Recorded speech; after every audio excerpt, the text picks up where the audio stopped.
കൃപാവരം പ്രാപിച്ച ചെറുക്കൻ 98 എന്ന വല്യപ്പനെ കയറി വിളിക്കുക, മകനെ, മറ്റുള്ളവരുടെ കുറ്റവും കുറവും അതിന് നല്ല വിരുദ വാ തുറക്കാൻ. ഒരു സ്തോത്രം പറയാൻ മാ തുറക്കുകയില്ല, ഒരു ഹല്ലേലൂയ പറയാൻ മാ തുറക്കുകയില്ല, 2 വാക്യം പറയാൻ വാ തുറക്കത്ത്. ആകെ കൂടെ തുറക്കുന്ന 2 കാര്യത്തിനാ, നുണയും കൊതിയും പറയാനും തിന്നാനും. വാ തുറന്നാൽ അതല്ലേ. നീ ആരെ പറ്റിയാലും നല്ല കാര്യം പറയുന്നുണ്ടോ? നിങ്ങൾ ചിലരോട് സംസാരിച്ച വാ തുറന്നാൽ ആഭിചാരം യാക്കോബിന് പറ്റുകയില്ല. കമ്പിവാചകം പോലെ പറയുന്നത്. കാരണം 11 മണിയാകുമ്പോൾ സഭായോഗം നിർത്തി കുഞ്ഞുങ്ങളുടെ ആത്മീക പ്രോഗ്രാമുണ്ട്.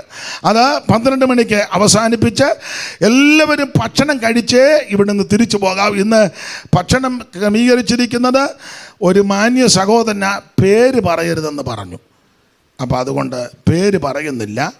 ഇനിയും അത്യാവശ്യം പാസ്റ്റർ ഒന്ന് അറിഞ്ഞിരുന്നെങ്കിൽ കൊള്ളായിരുന്നു. അവർ ഭക്ഷണം കഴിക്കുന്ന സമയത്തോ അത് കഴിഞ്ഞോ എന്നെ കണ്ട പേര് പറയാം. കാരണം അത് അറിയാതെ ആ കഴിച്ചത് വിലങ്ങിയെന്നൊന്നും പറയരുത്. അപ്പോൾ ആ സഹോദരനെയും കുടുംബത്തെയും ദൈവം അനുഗ്രഹിക്കട്ടെ. ദൈവത്തിന് മഹത്വം. അപ്പോൾ കഴിഞ്ഞ ദിവസം നമ്മൾ ചിന്തിച്ചതാ, ആഭിചാരം യാക്കോബിന് പറ്റുകയില്ല. അതിൻ്റെ ഒന്നാമത്തെ ഒരു കാര്യം പറഞ്ഞു. എന്താ കാരണം?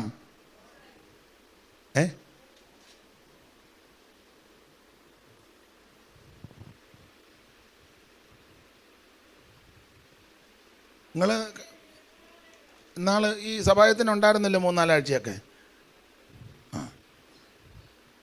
യാക്കോബേ നിന്റെ കൂടാരങ്ങൾ, ഇസ്രായേലേ നിന്റെ നിവാസങ്ങൾ എത്ര എന്ന് പറഞ്ഞ ഓർഡർ, ഡിസിപ്ലിൻ. അപ്പൊ ആഭിചാരം പറ്റാത്തതിന്റെ ഒന്നാമത്തെ കാരണം ഓർഡറിൽ പൊക്കോണം. ഇസ്രായേൽ മക്കൾക്ക് ഇണങ്ങണമായി ഓരോരുത്തരും താന്താന്റെ പാളയത്തിലും താന്താന്റെ കൊടിക്കരികിലും പാളയം ഇറങ്ങണം. എന്ന് പറഞ്ഞാൽ ഉണർവ് കയറി വേറെ പാളയത്തിൽ ചെന്ന് കയറരുത്. തുള്ളിച്ചാടി ആത്മാവാന്നും പറഞ്ഞ പെണ്ണുങ്ങൾ തുള്ളി ആണുങ്ങളുടെ ഇടയിലോട്ടും, ആണുങ്ങൾ തുള്ളി പെണ്ണുങ്ങളുടെ ഇടയിലോട്ടും, പിന്നെ തുള്ളി ബൈബിളെ കയറി തുള്ളി. നിനക്കൊക്കെ ഭൂതവാ. ഇത് സുബോധത്തിൻ്റെ ആത്മാവാ, ഇത് പരിജ്ഞാനത്തിൻ്റെ ആത്മാവാ, ഇത് ബലത്തിൻ്റെ ആത്മാവാ, ഇത് വിവേകത്തിൻ്റെ ആത്മാവാ. ചിലക്ക് ആത്മാവ് കയറിയ വിവേകമില്ല. അപ്പനെ കയറി വിളിക്കുക, മകനെ. ഒരു വിവേകവും ഇല്ല. വല്യപ്പനാ, 98 വയസ്സുണ്ട്, 12 വയസ്സുള്ള കൊച്ചൻ, മകനെ. അതെന്തോ ആത്മാവാ? ഇടേ ആത്മാവ് ആലോചന പറയുകയാണെങ്കിൽ പറയാം, ഈ അപ്പച്ചനോട് ദൈവാത്മാവ് ഇന്ന കാര്യം.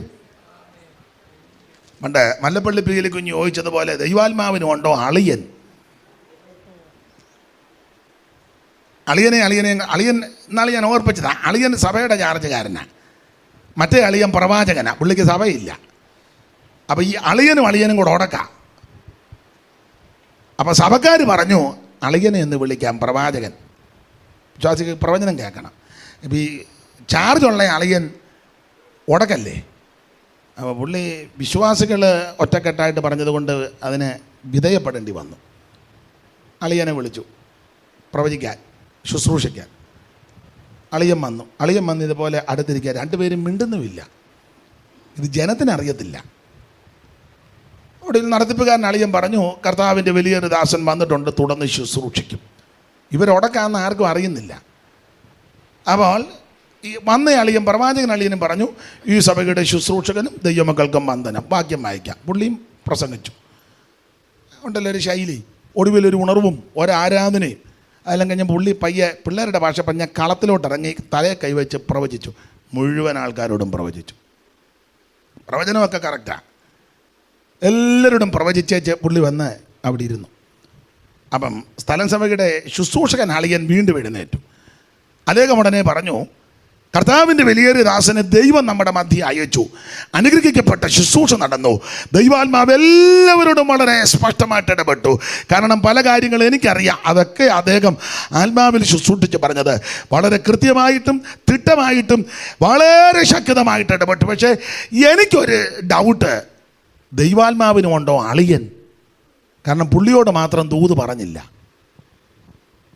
വന്നവരോട് മുഴുവൻ പറഞ്ഞു, അളിയനോട് മാത്രം ദൂത് പറഞ്ഞു. ആ പുള്ളിക്ക് സംശയം, ദൈവാത്മാവിന് ഉണ്ടോ അളിയൻ? അപ്പോൾ ഒരു കാര്യം ഓർപ്പിക്കട്ടെ, ഇത് വിവേകത്തിൻ്റെ ആത്മാവാണ്.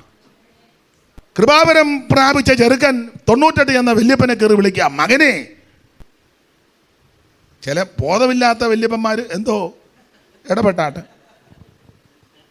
ഇത് വിവേകത്തിൻ്റെ ആത്മാവാണ്.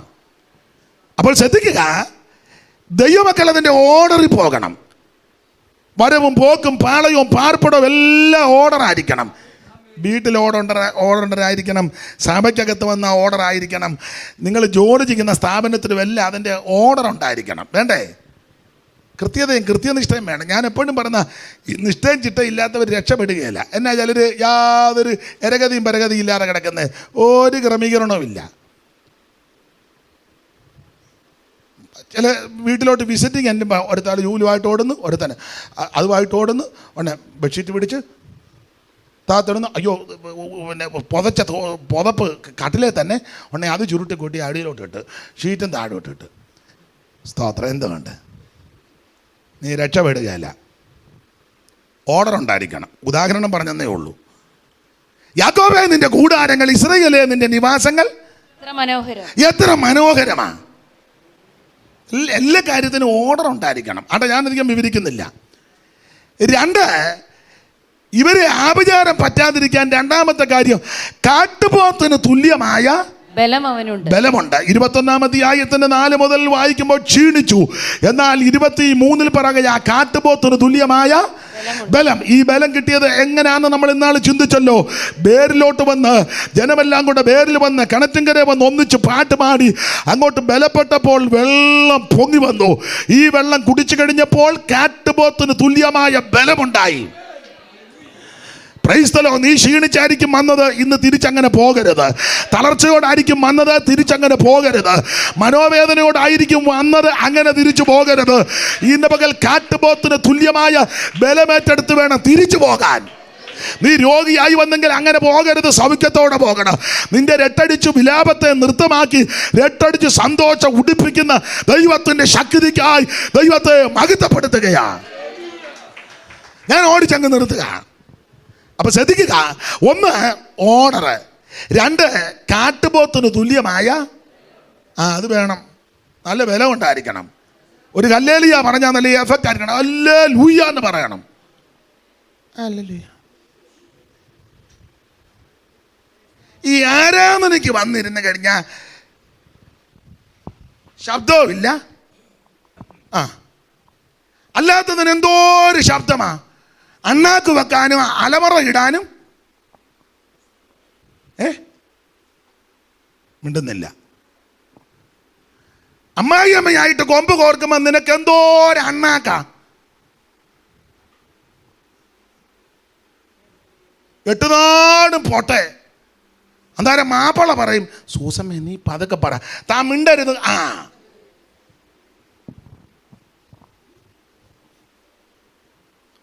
ആരാധനയ്ക്ക് വന്നിരുന്ന് കഴിയുമ്പം സങ്കീർത്തനക്കാരൻ പറഞ്ഞതുപോലെ വാക്കുകളില്ല, ഭാഷണമില്ല, ശബ്ദം.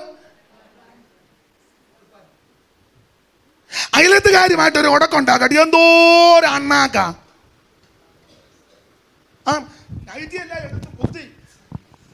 നിങ്ങൾ കണ്ടിട്ടില്ലേ? അതിനെ പറയുന്ന ചെയ്യുന്ന കാര്യമല്ലേ ഞാൻ പറയുന്നത്. ഞാനിത് ആക്ഷൻ കാണിച്ചാന്നോ കുഴപ്പം? ഞാൻ കാണിച്ചു തരാന്ന് പറഞ്ഞു എടുത്തൊരു ആരാധനയ്ക്ക് വന്നിരിക്കുമ്പം കൈയടിക്കാനും മേലെ, പാടാനും മേലെ, പ്രാർത്ഥിക്കാനും മേലെ. ദൈവം ഇത് കണ്ടോണ്ടിരിക്കുക. നിന്നെ സൂക്ഷം ദൈവം പിടിച്ചിരിക്കും. അതിന് യാതൊരു തർക്കവുമില്ല. സൂക്ഷം പിടിക്കും. എന്നെ കനപ്പിക്കാനല്ല, ഒരാഴ്ച മുഴുവൻ ദൈവം നിന്നെ നടത്തി. ഒരാഴ്ച മുഴുവനാണോ? നീ ജനിച്ച നാൾ മുതൽ ഇന്ന് വരെ നടത്തി. ഇനിയും നിന്നെ നടത്താൻ ദൈവം വിശ്വസ്തനാ. ആ ദൈവത്തിന് നന്ദി പറ. ആ ദൈവത്തെ മഹത്വപ്പെടുത്ത്. Price the Lord.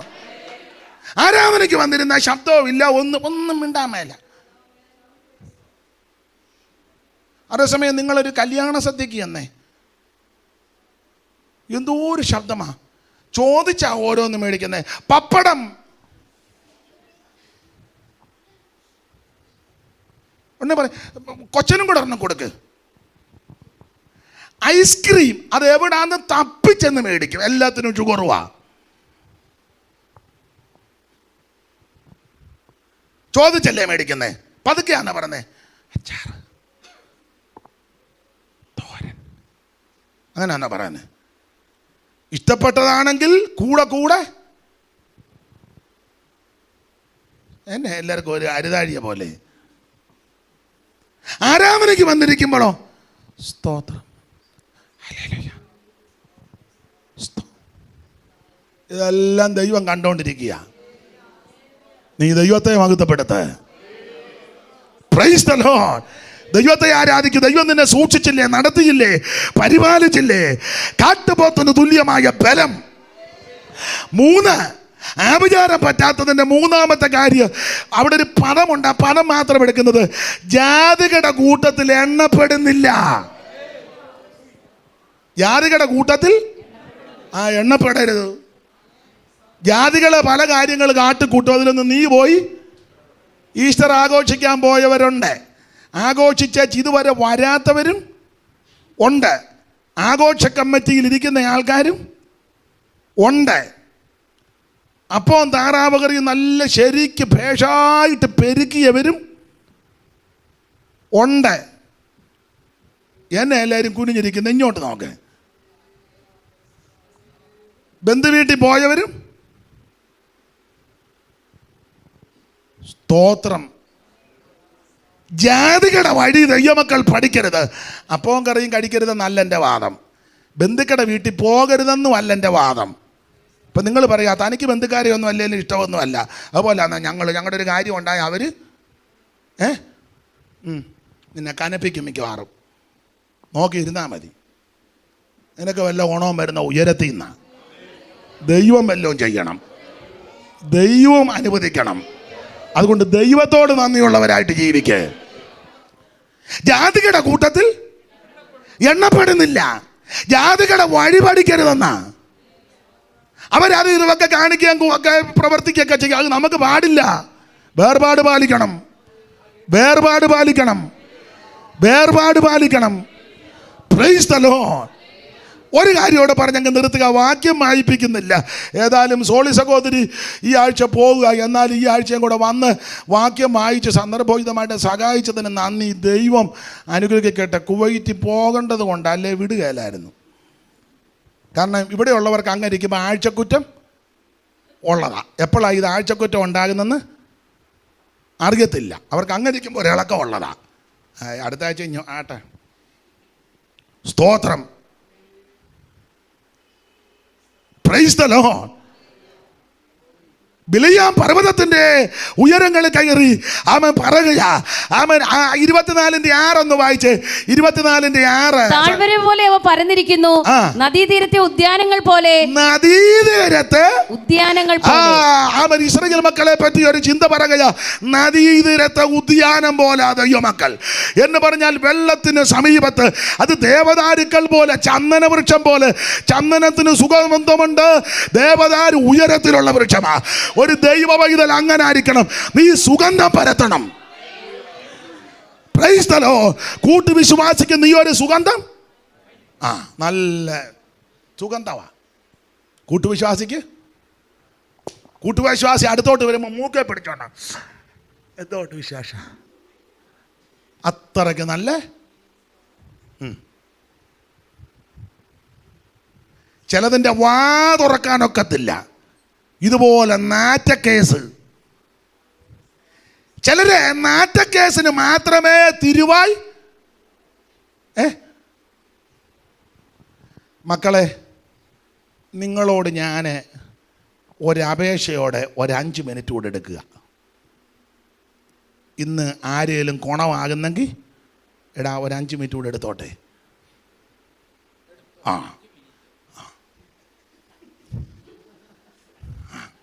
അവൻ അനുവദിച്ചു. സ്തോത്രം. ഒന്നുകൂടെ വായിച്ചേ സഹോദരി ആ വാക്യം, 6-ാം വാക്യം. താഴ്വര പോലെ അവ പരന്നിരിക്കുന്നു, താഴ്വര പോലെ അവ പരന്നിരിക്കുന്നു. അടുത്തത് നദീതീരത്തെ ഉദ്യാനങ്ങൾ പോലെ. നദീതീരത്തെ ഉദ്യാനങ്ങൾ എന്ന് പറഞ്ഞാൽ നദീതീരത്തെ ഉദ്യാനം ഒരിക്കലും ഇല വാടത്തില്ല. അതെല്ലാം പുഷ്പിച്ച് നിൽക്കും. പൂക്കളെല്ലാം എപ്പോഴും നല്ല നദീതീരത്ത് അങ്ങനെ. വെള്ളത്തിൻ്റെ ഗന്ധവും വെള്ളമല്ലേ, അതിനോട് ചേർന്ന് നിൽക്കുന്ന കൊണ്ട് ഇലയ്ക്ക് വാട്ടം തട്ടുകയില്ല, തളിർപ്പ് കാണും, പുഷ്പിക്കും, ഫലമുണ്ടാകും. ഇതുപോലെ ആയിരിക്കണം ദൈവമക്കൾ. ഇത് നമുക്ക് ഫലം ഉണ്ടാകണമെങ്കിൽ 21 ഇരിക്കണം, അല്ലെ ഒരു 3 ഇരിക്കണം. 3 ഇരുന്ന 1-നൊന്നും ഫലം വരികയില്ല. 1-ന് ഒരുങ്ങി, 2-ന് ഏതാണ്ടൊന്ന് അനങ്ങി, 3-ാം ദിവസം തീരുന്ന മുറിക്കായിരിക്കും നീ നിരന്തരം ഫലം കായ്ക്കുന്ന വ്യക്തിയായിരിക്കണം. ജലാന്തികയുള്ള ദേവദാരുക്കൾ പോലെ തന്നെ അവന്റെ തൊട്ടികളിൽ നിന്ന് വെള്ളം ഒഴുകുന്നു. ശ്രദ്ധിച്ചേ, ഇത് ചന്ദനവൃക്ഷവും ദേവദാരും 2 വൃക്ഷങ്ങളെ അവിടെ പറയുന്നത്. ചന്ദനവൃക്ഷോ, ചന്ദനം സുഗന്ധമുള്ളതല്ലേ. ഒരു ദൈവ പൈതൽ അങ്ങനെ ആയിരിക്കണം. നിന്റെ അടുത്ത് വരുന്നവർക്ക് നീ സുഗന്ധമായിരിക്കണം. നിന്റെ വായിൽ നിന്ന് സുഗന്ധമുള്ളത്. ഇത് വാ തുറന്നാൽ, നിന്റെ ഒന്നും കൊടുത്ത വാ തുറന്നാൽ കുശുമ്പും കുന്നായ്മയും കുരുക്കും അസഭ്യോ ചീത്തത്തരോ അല്ലാതെ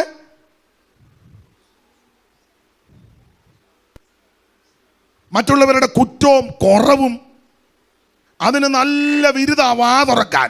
ഒരു സ്തോത്രം പറയാൻ വാ തുറക്കുകയില്ല, ഒരു ഹല്ലേലൂയ പറയാൻ വാ തുറക്കുകയില്ല, 2 വാക്യം പറയാൻ വാ തുറക്കത്തെ. ആകെ കൂടെ തുറക്കുന്ന 2 കാര്യത്തിനാ, നുണയും കൊതിയും പറയാനും തിന്നാനും. നിങ്ങളുടെ കാര്യമല്ല ഞാൻ ഈ പറഞ്ഞ ഉടനെ നിങ്ങളെല്ലാം കൂടെ എന്നെ ഇങ്ങനെ സ്പർദ്ധിച്ച് നോക്കുന്നേ. അപ്പോൾ ചോദിക്കും പിന്നെ ആരുടെ കാര്യം? പറയാം.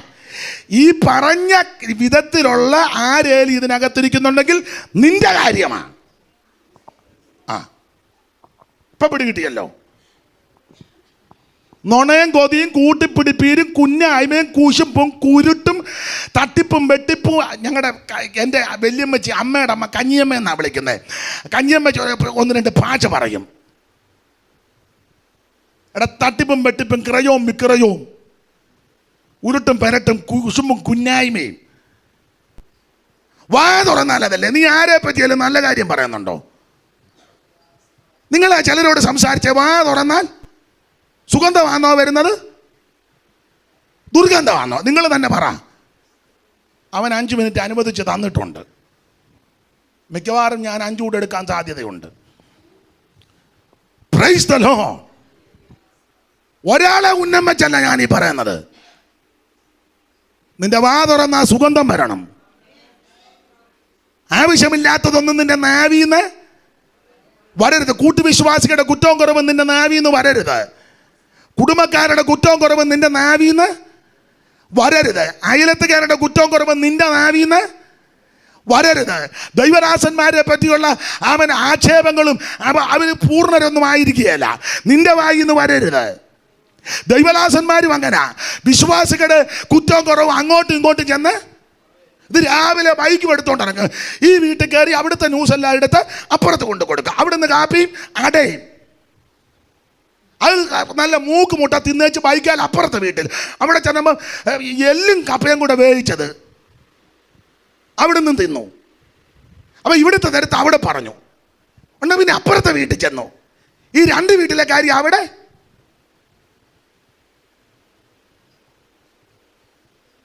ഇപ്പം നിങ്ങൾ ചിന്തിക്കുക, ഞാൻ പിള്ളേരുടെ പ്രോഗ്രാമിന് ഇരിക്കുന്നില്ല, കഴിക്കുന്നുമില്ല, ഞാൻ പോവുക. നീ പോയാൽ കോൾലെസ്സുമായിട്ട് ഞാൻ പുറകെ വന്ന് പ്രസംഗിക്കും.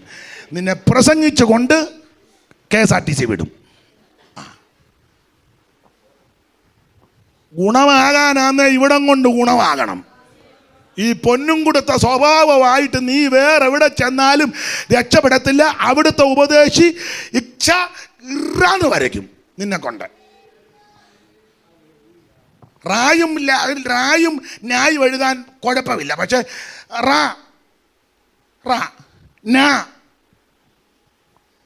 പക്ഷെ നീ അങ്ങോട്ട് കെട്ടിയെടുത്താൽ അവിടുത്തെ ഉപദേശി ഛ എഴുതും. അത് വലിയ ബുദ്ധിമുട്ടാണ്.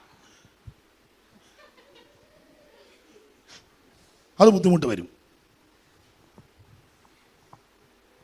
സ്തോത്രം സ്തോത്രം. നിങ്ങളിപ്പോൾ ചിന്തിക്കുക, ദൈവമേ ആ ബാബുക്കുട്ടിച്ചായന് ശാന്തമായിട്ട് നിന്ന് എന്ത് നല്ലതായിരുന്നു. ബാബുക്കുട്ടിച്ചാൻ നല്ലതാ. പണ്ട് CB ജോൺ പറഞ്ഞ പോലെ പൊന്നാന്നും പറഞ്ഞ് ചെമ്പിന് ചിന്തേരിടുക, പൊന്നാന്നും പറഞ്ഞ് ചിന്തേരിടുക, ഇടുന്നതെല്ലാം ചെമ്പിനാ. മനസ്സിലായോ? ഞാനും നിങ്ങളും നമ്മുടെ നാവിൽ നിന്ന് സുഗന്ധം വരണം. ജലാന്തികയുള്ള ഒരു വീട്ടിൽ പ്രാർത്ഥനയ്ക്ക് എന്നാൽ പ്രാർത്ഥിക്കുകയല്ലോ, ഉടനെ നേരെ അടുക്കളയിലോട്ട് ചെന്ന് ഉടനെ അടുക്കള നിൽക്കുന്ന അമ്മാമ്മ, മമ്മി ഞാൻ എന്ത് കഷ്ടപ്പെടുന്നറിയാവും, ഇതെല്ലാം കാണിച്ചാ ഇവിടെ വന്ന് അപ്പോ ഉമ്മ നിൻ്റെ തട്ടിപ്പ്. അടുക്കളക്കകത്തിരുന്ന് മുഴുവൻ കുരു കൊപ്പിച്ചേച്ചേ 10:30 ഫ്രണ്ടിലോട്ട് വീഴുന്നു. ഒപ്പോ വണ്ടിയെ പോകുമ്പോൾ വണ്ടിക്കകത്തിരുന്ന് ഉറങ്ങുകയാണോ? വണ്ടിക്കകത്തിരുന്ന് കുരുക്ക് അന്യോന്യം. ഇപ്പം നിങ്ങൾ ചിന്തിക്കുക, ഇനി വീട്ടു പ്രാർത്ഥനയ്ക്കും വരുന്നില്ല, ഇയാൾ തന്നെ ഇരുന്നങ്ങ്. എന്നാലും ഗുണമാകുകയല്ല. പിന്നെ ഞാൻ ആശ്വസിക്കുന്നത്, വേദപുസ്തകത്തിലൊരു വാക്യമുണ്ട്, പോഷനെ ഒരലിനകത്തിട്ട് അവല് പോലെ ഇടിച്ചാലും ഇതുപോലെ തീർത്ത് കാര്യം പറയുന്ന സ്ഥലം വിരളമാണ്. ഏതെല്ലാം മേഖലകളിൽ കൂടെ ഇവിടെ ശുശ്രൂഷിക്കുന്നേ, എന്നിട്ട് നീ ഇതുവരെ ഗുണമാകുന്നില്ലെങ്കിൽ